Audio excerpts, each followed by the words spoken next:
बिस्मिल्लाहिर्रहमानिर्रहीम अस्सलामु अलैकुम वरहमतुल्लाहि वबरकातुहू। मेरा नाम है डॉक्टर मोहम्मद मुज़म्मिल हसन। एक नए सेशन के साथ आपकी खिदमत में हाज़िर हैं। आज का सेशन ये ख़ुसूसी तौर पे हमारे छोटे फार्मर के लिए है जिसके पास ज़्यादा इन्वेस्टमेंट नहीं होती, काम का शौक़ बहुत रखते हैं। जैसे आज ही एक साहब ने फ़ोन किया, मैसेज किया कि मेरे पास 20 लाख है, तो मैंने उनसे कहा कि आप बकरियों का काम शुरू कर लें। वो कहते हैं नहीं जी, मैंने गायों का ही करना है, मेरा शौक़ है, मैंने गायों का ही काम करना है। तो पहले कुछ क्रॉस के हवाले से, जो क्रॉस के जानवर हैं, ज़ाहिर बात है 20 लाख इन्वेस्टमेंट है आपके पास, को हल्का पुल्का शेड है आपके पास गुजारे लायक, तो वहाँ पे वलैती गाय ना तो रखी जा सकती है, रखना ज़्यादती होगी, और ना ही इतनी आपके पास इन्वेस्टमेंट होगी कि आप उसके लवाजमत पूरे कर सकें। तो क्रॉस ब्रीड की गायें, पहले मैं उनके हवाले से उनके प्लस बता दूं कि उनके फ़ायदे क्या हैं, फिर उनका एक छोटा सा इशू है वो भी आपसे डिस्कस कर दूं। मैंने जब अपना डेयरी का अपना करियर स्टार्ट किया था 2010 फरवरी 20 तारीख को, तो जिस जानवर पे मैंने काम शुरू किया था वो क्रॉस ब्रीड के जानवर थे। तो और मैंने तकरीबन 6 साल क्रॉस ब्रीड के साथ भरपूर तरीके से काम किया है। 2016 में कहीं जाके हम इन वलैती जानवरों के साथ हमने काम करना शुरू किया है। तो आप कह सकते हैं कि हाफ एक्सपीरियंस हमारा क्रॉस ब्रीड पे है और हाफ ही एक्सपीरियंस जो है मेरा इनके साथ वलैती गायों के साथ है। तो बड़ा लंबा चौड़ा अरसा इनके साथ काम किया और 24/7 किया। अब मैं आपको बताता हूँ कि इनके जो पैरामीटर्स हैं क्रॉस की गायें जो आप मार्केट से लेकर आते हैं वो आपके साथ क्या करने वाली हैं। कुछ पॉइंट्स लिखे हैं आपके सामने रख देता हूं ताकि आपको पता हो कि आपने बिज़नेस करना है, कारोबार करना है, शौक़ करना है, तो वो आपको करना चाहिए नहीं करना चाहिए। अपना आपको लाइफ का एक्सपीरियंस आपसे शेयर करने जा रहा हूँ। सबसे पहले दूध की बात आती है, दूध की पैदावार। देखिए क्रॉस ब्रीड के अंदर आपके पास कई तरह की वैरायटीज़ हैं। मेरा अपना ज़ाती एक्सपीरियंस क्या था कि चोलिस्तान का जो क्रॉस था फ्रीजियन के साथ, वो दूध में ज़्यादा अच्छी हमने देखी हैं बनिस्बत, अगर आप इसको मुवाजना करें साहिवाल का जो क्रॉस है फ्रीजियन के साथ। ये मैं आपको अपना एक्सपीरियंस बता रहा हूँ। मतलब अगर आपके पास 10 क्रॉस के जानवर खड़े हैं चोलिस्तान के फ्रीजियन के साथ और आपके पास 10 खड़े हैं साहिवाल के फ्रीजियन के साथ, तो ये जो 10 है ना चोलिस्तान वाले, इनमें अच्छे पीस ज़्यादा निकलेंगे बमुकाबला ये जो साहिवाल वाले हैं। तो एक तो ये बात याद रखें। दूसरी इंपॉर्टेंट चीज़ ये है कि जो आपके पास जानवर मौजूद है उसमें वलैती ब्लड कितना है। जैसे मेरे पास, मुझे याद है हम जब मार्केट से जानवर लेके आया करते थे तो उसमें डिफरेंट ब्लड होता था। अब मैं बताता हूँ, हमारा अंदाज़ा होता था कि यार ये जो जानवर खड़ा है इसमें वलैती ब्लड ज़्यादा है और ये जानवर जो खड़ा है इसमें देसी ब्लड ज़्यादा है। वो हम कैसे अंदाज़ा लगाते थे? जिस जानवर के पीछे हम्प थी, जिसको आप कोहान बोलते हैं, या जिसकी आगे झालड़ बहुत ज़्यादा है, नीचे नेवल जिसको आप कहते हैं, वो जो पेट के नीचे लटक रही होती है उसको हम तो नेवल बोलते हैं, जिसकी वो ज़्यादा है। जो गाय ऊपर से बिल्कुल स्ट्रेट है, कुछ गायें ऊपर से बिल्कुल स्ट्रेट नहीं होती। तो कई तरह के पॉइंट्स थे, उससे हम ये अंदाज़ा लगाते थे कि ये जो जानवर हम खरीद के ला रहे हैं इस जानवर में वलैती ब्लड थोड़ा है या वलैती ब्लड ज़्यादा है। जिस जानवर में वलैती खून ज़्यादा होता है वो उसी हिसाब से उसकी दूध की पैदावार भी बढ़ जाती थी, और जिस जानवर में वलैती खून थोड़ा होता था उस जानवर की दूध की पैदावार भी कम हो जाती थी। तो हमने अपने फार्म पे ये देखा कि वो एनिमल जिसमें 50% मिनिमम वलैती ब्लड होता था तो वो दूध में अच्छा परफॉर्म कर जाती थी बनिस्बत ऐसे जानवर के जिसमें वलैती ब्लड 50% से कम होता था। तो पहला पॉइंट तो ये देख लें। दूसरा, इनकी काविंग लेंथ क्या थी, मतलब एक सूबे से दूसरे सूबे का फासला। इनके बारे में हम ये कहा करते थे कि इनकी ब्रीडिंग एफिशिएंसी इतनी अच्छी है, ये इतनी जल्दी प्रेग्नेंट हो जाती हैं। हम ये कहा करते थे कि इनके पास से भी अगर बच्चा गुजर जाए तो ये प्रेग्नेंट हो जाती हैं। मतलब ये क्वालिटी जो है, अब हमारे साहिवाल, हमारी चोलिस्तान, ये इनकी क्वालिटी है कि इनकी फर्टिलिटी बहुत अच्छी है, ये जल्दी से प्रेग्नेंट हो जाती हैं। तो इनमें हमारे पास रिपीट ब्रीडर बहुत थोड़े होते थे, ऐसा नहीं है कि नहीं होते थे, लेकिन बहुत थोड़े होते थे। मुझे याद है कि 150 जानवरों में अगर हम साल में कोई जानवर निकाल रहे होते थे या कलिंग कर रहे होते थे तो हमारे पास 2 या 3 जानवर ही ऐसे होते थे जो हम इस वजह से निकालते थे कि वो प्रेग्नेंट नहीं हो रहे। कोई जल्दी प्रेग्नेंट हो जाता था, कुछ को थोड़ा टाइम भी लग जाता था, लेकिन एक होता है ना शदीद तरीन रिपीटर, वो ये नहीं होते थे, तो ये जल्दी प्रेग्नेंट होने वाले जानवर ये होते थे। तीसरे नंबर पे जी इनकी मोर्टेलिटी, कि ये जानवर मरते कितने थे। देखिए जी मैंने डाटा इकट्ठा किया था, उस वक्त हम इसको डाटा को लिखा करते थे और हमने ये हिसाब लगाया कि वो जानवर जो चौथे, पाँचवें और छठे सूए में जाते थे उन्हीं को पूरे साल में प्रॉब्लम ज़्यादा देखने को मिलते थे।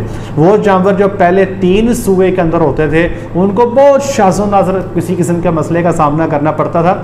है तो वलैती में भी ऐसे ही है कि जैसे ही आपका सूआ बढ़ता जाएगा उसके इश्यूज बढ़ते जाते हैं, लेकिन वलैती गाय को सेकंड लैक्टेशन के एंड पे, दूसरे सूए के एंड पे या तीसरे के स्टार्ट में प्रॉब्लम्स आनी शुरू हो जाती हैं। लेकिन यहाँ पे आप 3 सूए, कुछ जानवरों में 4 सूए बड़े आराम से बिल्कुल जो है ना आप सो के ले सकते हैं।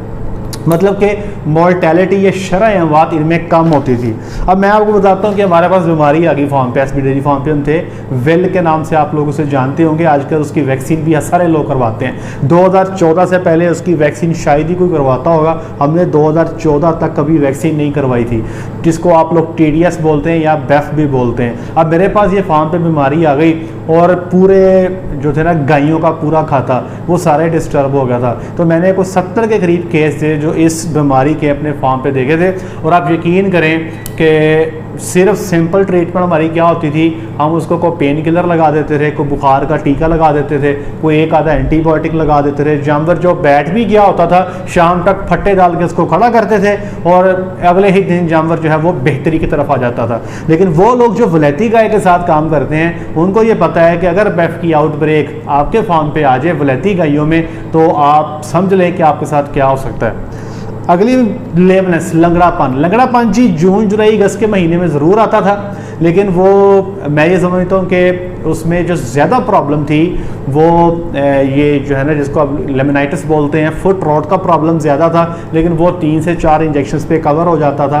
हमारे पास लेमनेस, लंगड़ापन इतना बड़ा मसला फार्म पे नहीं होता था जितना कि अब वलैती गायों के प्रॉब्लम्स कुछ मैंने देखे हैं फार्म जहाँ पे लंगड़ेपन का बहुत शदीद मसला है। यहाँ पे कोई ऐसी सच प्रॉब्लम नहीं था, बल्कि जिस फार्म पे मैं बैठा हूँ इस फार्म पे भी अल्हम्दुलिल्लाह आप हैरान हो जाएंगे कि मुझे यहाँ पे तकरीबन साल हो गया है और साल में मैंने 1 केस लेमनेस का देखा है, सिर्फ 1, और वो भी ठीक हो गया अल्हम्दुलिल्लाह। ये जानवर की मैं समझता हूँ कि ये इसमें जानवर का अपना जो है बड़ा रोल है, उसके स्ट्रेंथ का बड़ा रोल है।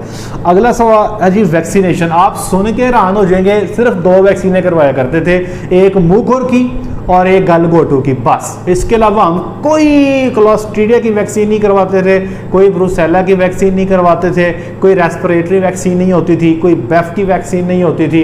अब तो वैक्सीनों के ढेर लग गए हैं। आप बल्कि तो अब हम जो नया प्रोटोकॉल कर रहे हैं ना वलैती बच्चों का, तो उसमें हम 90 दिन से पहले उसको 6 दफ़ा वैक्सीन के शॉट लगा देते हैं। तो इनमें फ़ायदा ये था कि साल में 2 वैक्सीन होती थी, अल्लाह खैर सल्ला, और जानवर बड़े बेहतरीन रहते थे और बाकी हम वैक्सीन हम ना करते थे, ना ही हमें ज़रूरत ही पेश आती थी। अगला है जी हीट स्ट्रेस, गर्मी। ये लोग बड़े सवाल पूछते हैं, गर्मी। देखें 2010, 11, 12 इन सालों में हमारे पास जो जानवर मौजूद थे ये वो जानवर थे जिनमें वलैती खून कम था। इनको तो जी गर्मी का कोई इतना ज़्यादा मसला नहीं था, लेकिन जैसे ही हम इनमें जो सीमन रखते गए अगली नस्लें आती गई, फिर उसकी अगली नस्ल आ गई, फिर उसकी अगली नस्ल आ गई। तो मेरे पास फार्म पे ऐसे बच्चे भी थे जिनकी माँ का लकड़ नानी तक का रिकॉर्ड मुझे याद होता था कि इसकी माँ कौन है, उसकी माँ कौन है और उसकी माँ कौन है। हमें इतना रिकॉर्ड हमें याद होता था, ठीक है जी। तो इसमें गर्मी नो डाउट, बगैर किसी शक शुबे के, अगर मैंने कंपेयर करना हो ना, मुवाजना करना हो अमेरिकन गाय का और आपकी ऑस्ट्रेलियन गाय का और क्रॉस ब्रेड का, ये जो हमारी क्रॉस ब्रेड है इसमें सबसे ज़्यादा गर्मी करती है अमेरिकन, दूसरे नंबर पे ऑस्ट्रेलियन। अभी मैं जिधर बैठा हूँ यहाँ पे ऑस्ट्रेलियन गाय मौजूद हैं और मेरे पास एक फार्म है फैसलाबाद में, वहाँ भी ऑस्ट्रेलियन गाय मौजूद हैं। अभी वहाँ पे गर्मी का इतना मसला नहीं है अल्हम्दुलिल्लाह। और जो क्रॉस ब्रेड है, हमें मुझे याद है कई दफ़ा तो अप्रैल के मिड के में जाके शावर चलाया करते थे। यहाँ पर तो लोगों को वलैती गायों के साथ शावर चलाए को माशाल्लाह महीना ही हो चला है, ठीक है जी। तो वहाँ पर इतनी ज़रूरत पेश नहीं आती थी, ठीक है। मतलब हीट स्ट्रेस में गर्मी के मौसम को हर तरह से ये जानवर अच्छी तरह बर्दाश्त करता था। जून जुलाई अगस्त का महीना डेफिनेटली टफ होता था, लेकिन इतना टफ नहीं होता था जितना ये वलैती गायें हमें तंग कर देती हैं। अच्छा, मिल्क की डिमांड, इनकी फैट और LR हमारी फैट जी 4-3-4-4 हुआ करती थी, लेकिन हमारे अपने स्टोर वहाँ पे दूध जो है वो भैंसों के दूध के साथ मिक्स करके सेल कर देते थे। तो हमारे पास तो नेस्ले को या एंग्रो को देने के लिए दूध होता ही नहीं था और दूध टिकटों में बिक जाता था बड़े आराम से। और मतलब आप कह सकते हैं कि इसकी डिमांड जो दूध की है वो बहुत अच्छी थी। अगली फीडिंग के अखराजात और सप्लीमेंट्स, आप यकीन करें कि 2013 में मेरे पास टॉप की मिल्क यील्ड जो थी 2013 में थी 130 जानवर मेरे मिल्किंग में थे और मेरा 2620 लीटर दूध था। और मतलब उस वक्त 20 लीटर दूध की एवरेज होना हर्ड की बहुत मानी रखता था, मतलब इम्पॉसिबल ही गिना जाता था क्रॉस के साथ। तो हमारे पास 2620 लीटर दूध था और आप यकीन करें सिर्फ हम मिनरल और टॉक्सिन बाइंडर ही डाला करते थे और कुछ नहीं डाला करते थे और जानवर भी ठीक रहते थे। हमें तो अब इतनी समझ भी नहीं होती थी, डेयरी का स्टार था ना, हम इतना न्यूट्रिशन को समझते नहीं थे, मार्केट से वनडे लेके डाला करते थे और उसी वनडे पे वो चलती रहती थी जनाब। और बाद में जब हमने अपना वंडा बनाया तो उन्हीं गायों ने मजीद बेहतर रिस्पांस दिया। जहाँ तक तल्लुक का बाईपास फैट का, उन गायों को कुछ नहीं पता बाईपास फैट किया, ना 84% का पता, ना 99% का पता, ना उनको यीस्ट का पता। बहुत उनके साथ आप कह लें कि मोहब्बत होती थी तो उनको 100 ग्राम मिनरल और 10 ग्राम 20 ग्राम टॉक्सिन बाइंडर डल जाता था और इसी पे बेहतरीन परफॉर्म करती थी। कभी हमने क्लोजअप नहीं किया उन गायों का, कभी फ्रेश काउ मैनेजमेंट नहीं की हमने उन गायों की, वो खुद ही ऑटोमेटिकली जो है वो अपने आप को मेनटेन कर लेती थी। मैं ये नहीं कह रहा कि आप ना करें, मैं आपको अपने एक्सपीरियंस बता रहा हूं कि इन जानवरों में अल्लाह ताला की ज़ात ने जो क्रॉस का जानवर है इसमें सख्ती रखी है कि ये दूध देते हुए भी अपने आप को मेंटेन, मतलब देखें ना क्लोजअप मैं नहीं करता था, हमें पता भी नहीं होता था क्लोजअप होता क्या है। तो बाद में वही जानवर फ्रेश आज जब दूध पे आते थे तो अल्लाह का शुक्र है सूतक भी नहीं होता था और जानवर दूध पे भी आ जाता था। और मैंने जो 5 दूध के मुकाबले जीते हैं उन गायों का मैंने कभी क्लोजअप नहीं किया, अल्हम्दुलिल्लाह वो ठीक ठाक उन्होंने दूध दिया। तो लेकिन मैं ये नहीं कह रहा कि आप ना करें, उस वक्त हमने इसलिए नहीं किया तब हमें अंदाज़ा नहीं था कि ये होता क्या है। ये इन चीज़ों को हमने बाद में सीखा है, जैसे डेयरी ऊपर जाती रही है हम चीज़ों को सीखते रहे हैं। अब जैसे ही डेयरी आगे बढ़ती जा रही है हम मज़ीद चीज़ें सीखते जा रहे हैं, ठीक है। तो आपने सिर्फ आपको बताने का मकसद ये है कि ये इतना मजबूत जानवर है कि ये क्लोजअप ना भी हो तो अच्छे से परफॉर्म कर लेता, लेकिन आपने क्लोजअप करना है। अगला है जी लैक्टेशन नंबर, इनके सूओं की तादाद कितनी है। देखिए 5 सूए तो हंस के दे देती हैं बगैर किसी प्रॉब्लम के।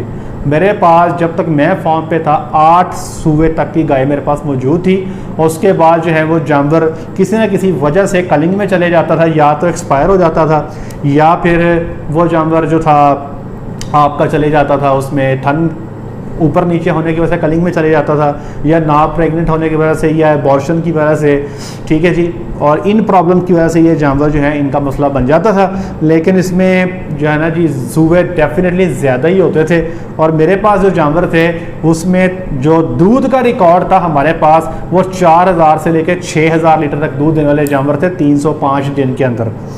अच्छा जी, अगली बात है जी जब बच्चा देते हुए मुश्किलात का सामना, काविंग डिफ़िकल्टीज़ जो हैं, आप यकीन करें हमें पतला मिलती थी नाम के डॉक्टर साहब फलाने खाते घास ऊपैया आके बच्चा चख लो।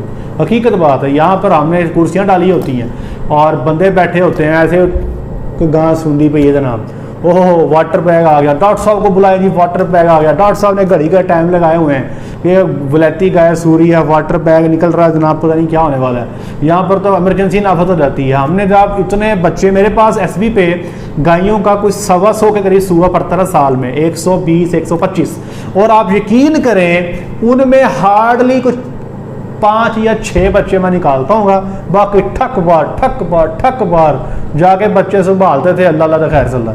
हमें बिलीव करें कि जो मेरे ज़िंदगी के पहले 6 साल है ना डेयरी के, उसमें मैं डिस्टोकिया या मुश्किल बच्चा निकालने की मुझे इतनी तजर्बा मुझे नहीं था, क्योंकि इतने केस ही नहीं आए। बाद में फिर जनाब इनके साथ लग गए वलैतियों के साथ और कुछ यूनिवर्सिटी में बैठ गए, गंदे मंदे केस वहाँ पे आने लग गए। तो फिर हमें पता लगा जनाब कि ये डिस्टोकिया जो है इसकी एक्सपर्टीज हमने बाद में हासिल की।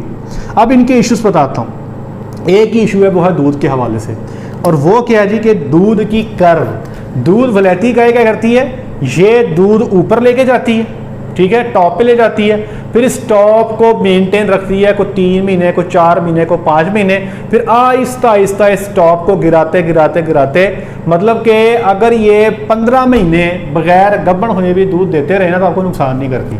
अगर ये 15 महीने बाद भी बच्चा दे ना आपको तो ये नुकसान नहीं करती, ठीक है।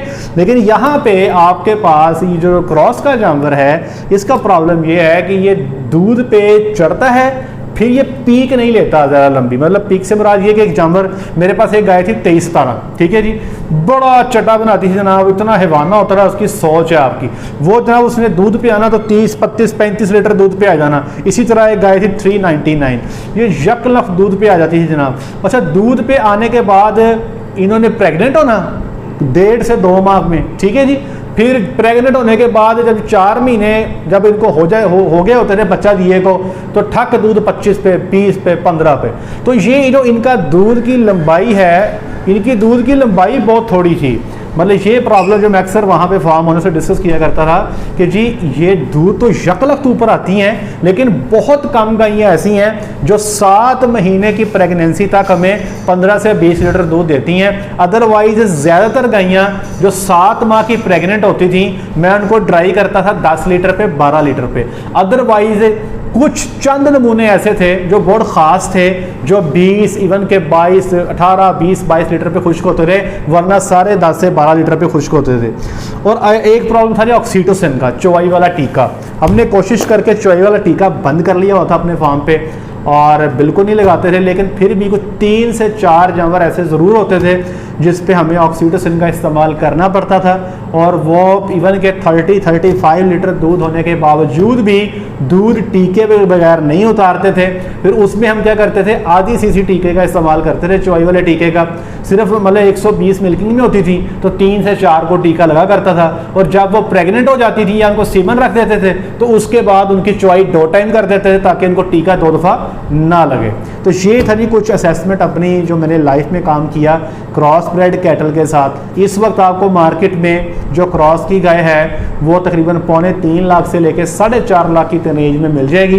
डिपेंड करता है कि उसका रंग क्या है, उसकी नस्ल क्या है, वलैती खून कितना है, नीचे हैवाने का खिलारा कितना है, दूध की कैपेसिटी कितनी है। तो आपने जब भी मार्केट में जानवर लेने जाना है तो कोशिश करें अपने हाउसिंग को देखकर, आपके पास जो शेड है उसका माहौल देख के जानवर का जाना इंतखाब करें।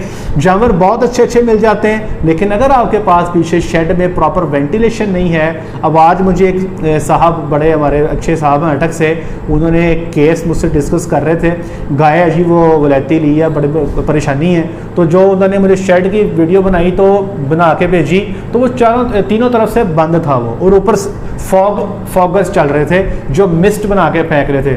मैंने उनसे कहा, मैंने कहा जी आप इसकी वेंटिलेशन बेहतर करें और इसको फॉगर की जगह पे स्प्रिंकलर लगा के दें और पंखा लगा दें, आपका जानवर ठीक हो जाएगा, आपको इंजेक्शन लगाने की कोई ज़रूरत नहीं है। तो आजकल जो ज़्यादा केस हमारे पास आ रहे हैं वो मैनेजमेंट के केस हैं जो गर्मी की वजह से डिस्टर्ब हो जाते हैं। इंशाल्लाह इसी तरह के कुछ मज़ीद सेशन भी करेंगे आपके साथ। वो लोग जो डेयरी फार्मिंग करना चाहते हैं, शौक़ करना चाहते हैं, अच्छी नस्ल बनाना चाहते हैं, आपकी खिदमत में मज़ीद सेशन जो है इंशाल्लाह वो लाते रहेंगे। आज तक के लिए इतना ही। अपना ख्याल रखें, दुआओं में याद रखें, 5 वक्त की नमाज़ अदा करें। अस्सलामु अलैकुम।